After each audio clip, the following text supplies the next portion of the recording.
नमस्कार। जनशोध न्यूज में आपका स्वागत है। मैं प्रदीप तिवारी। देश में पूंजीवाद और समाजवाद की लड़ाई कोई नहीं है। जब देश आजाद हुआ तब भी ये लड़ाई जारी थी।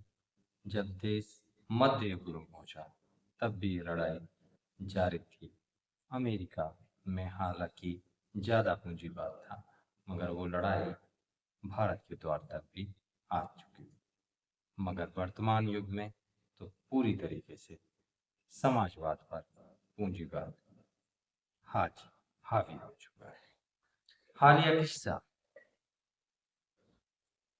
गुजरात का है, जहां पर किसानों की फसल उत्पाद को बेचने के लिए एक समिति बनाई गई थी। उस समिति को बकायदा एक जमीन भी अलॉट की गई थी। उन जमीन पर किसानों के उत्पाद के लिए बाजार यार्ड बनाने की योजना थी, परंतु सरकार को ये रास्ता नहीं आया। रास्ता आता भी कैसे, क्योंकि समाजवादी किसान उसे क्या दे सकते थे। पूंजीवाद तो उसकी झोली भर ही सकता था। हुआ वही, समाजवाद की किसानों की जमीन को बड़े बड़े पूंजीपतियों को दे दिया गया। खबर यह है कि यहाँ पे 5 सितारा होटल बन जाए। मामला गुजरात हाई कोर्ट पहुंचा। गुजरात हाई कोर्ट ने निर्णय दिया कि नहीं, यहाँ पर किसानों के लिए कृषि उपज बाजार समिति का उत्पादों के लिए बाजार यार्ड ही बनेगा। मगर पूंजीवाद तो छोड़िए, सरकार भी कहाँ मानने वाली। सरकार से लेकर और उच्च अदालत में पहुंची। यहाँ पर सीजीआई चंद्रचूड़ ने सरकार को जमकर फटकार लगाई और बोला कि किसानों की जमीन पर कैसे, या किसानों के लिए दी गई जमीन पर कैसे 5 स्टार होटल बनाए जा सकती। चंद्रचूड़ ने गुजरात हाईकोर्ट के फैसले को बदलने का साफ इनकार कर दिया और कहा कि इसे बहाल रखा जाए। हाईकोर्ट ने कृषि उपज मंडी बाजार समिति सूरत को 5 सितारा होटल के निर्माण के लिए कथित हेरा फेरा वाली जमीन की नीलामी करने की आदेश दिया। जैसे ही ये मामला प्रकाश में आया, पूरी सरकार में सन्नाटा छा गया। सन्नाटा इस बात का कि जिस पूंजीवाद को सरकार छुपाए घूम रही थी, जिस पूंजीवाद को सरकार हमेशा नकारते रह रही थी, उसकी उस पूंजीवादी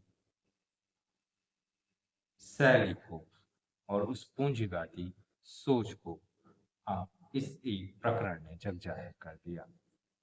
इससे यह तय भी हो गया कि सरकार, खासकर गुजरात सरकार को कितनी किसानों की चिंता है, कितनी पूंजीपतियों की चिंता है। ये होता भी रहा है और होता ही भी रहेगा। इसमें बदलाव अगर होना है तो उसके लिए एक बड़ा आंदोलन लगेगा। मगर आंदोलन की स्थिति भी देश में बड़ी बेकार हो गई है। अन्ना हजारे के बाद कोई ढंग का आंदोलन हो नहीं पाया। किसान एक आंदोलन हुआ, मगर उसमें टिकैत पर ही प्रश्न उठ गए। क्या कहानी हुई, क्या फसाने बने, इस सारे मुद्दों पर प्रकाश में तो कुछ आ नहीं पाया, आता भी नहीं। मगर खामखा आंदोलन, जो एक लोकतांत्रिक प्रक्रिया में जनता का अधिकार था, उस पर जरूर बनाई। अब किसी को आंदोलन खड़ा करना है, किसी समाजवादी को आंदोलन करना है, किसी समाज सेवी को आंदोलन खड़ा करना है, किसी आम आदमी को आंदोलन खड़ा करना है, तो एक ही बड़ी जटिल और कठिन परिस्थिति उसके सामने निर्मित हो गई है आस्था की, कि उस पर अब भरोसा कौन करेगा, क्योंकि आंदोलनों की स्थिति इतनी बुरी हुई है, आंदोलनों ने इतना लोगों को ठगा है कि अब लोग बाग आंदोलन पर सहसा ही भरोसा करने से परहेज कर रहे हैं। अब इस प्रक्रिया में क्या होता है, क्या सरकार झुक जाती है और किसान जीत जाते हैं, किसानों को वो जमीन मिल जाती है, या कोई और तरीके से किसी अध्यादेश या किसी और तरीके से सरकार उसे बैकडोर एंट्री 5 सितारा होटल को दे देती है, यह आने वाला समय बताएगा। मगर बेखौफ पत्रकारिता और बुलंद आवाज को अगर चुनना चाहते हैं तो लाइक और सब्सक्राइब करना ना भूलिएगा। देखते रहिए जनसुख। नमस्कार।